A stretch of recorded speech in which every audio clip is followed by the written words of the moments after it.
મિત્રો આજે આપણે ગણિતમાં ધોરણ 4 નું ગણિત છે, જેમાં આપણે કોયડા ઉકેલના દાખલા શીખવાના છે. અને આ શ્વેત છે, જેને આ દાખલો મેં આપ્યો હતો એને બરાબર આવડ્યો નથી, સમજાતો નથી, તો આપણે થોડીક ટ્રાય કરશું અને દાખલો એને સમજાવશું. આમ તો મારા વિદ્યાર્થીઓ એકેયને આવા આવડતા નથી, આ તો આપણે શીખવાના જ છે બધાને. ચલો આ બાજુ બધાનું ધ્યાન. 88 છે. કેટલા છે? એક દુકાનદારે 88 સફરજન માંથી 1/4 સફરજન મિલન ને આપ્યા અને 3/4 સફરજન જીનલ ને આપ્યા. તો હવે આપણે જીનલ ને પણ કેટલા આપ્યા છે? 3/4. તો તેની પાસે અંતે કેટલા સફરજન બાકી રહે? તો પહેલા આપણે કોને આપ્યા છે? એને સફરજન મિનલ ને. તો મિલન ને 1/4 આપ્યા છે, તો 88 ગુણ્યા 1/4 કરશું. પછી આપણે આ બેનો ભાગાકાર આવવો જોઈએ. 4 ની સાથે ભાગાકાર કરો તો ક્યાં આવશે? 22 ના ઘડિયામાં આવે છે. 22 ચોક 88 આવે છે. 22 ચોક 88. તો આપણે આ બેનો છેદ ઉડાડી અને 22 સાથે એનો છેદ ઉડાડી દઈશું, એટલે 22 જવાબ મળશે. તો 22 નો એક સાથે શું કરશું આપણે? 22 ગુણ્યા 1.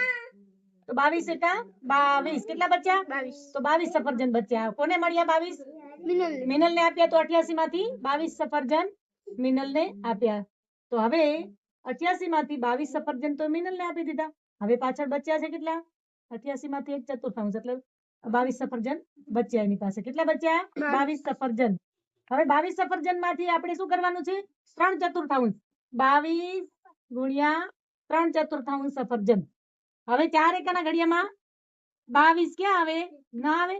તો આપણે કેટલા થાય? 4 7 28.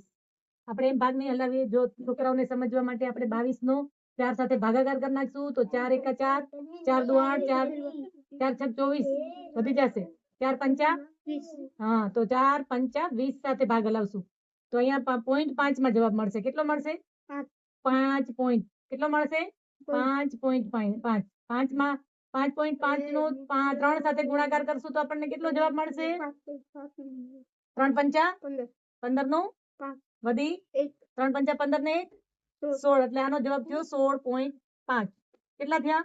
16.5. તો આનો જવાબ આપણને મળ્યો છે 16.5 સફરજન બંનેના થઈને. તો 16.5 સફરજન કોને મળ્યા?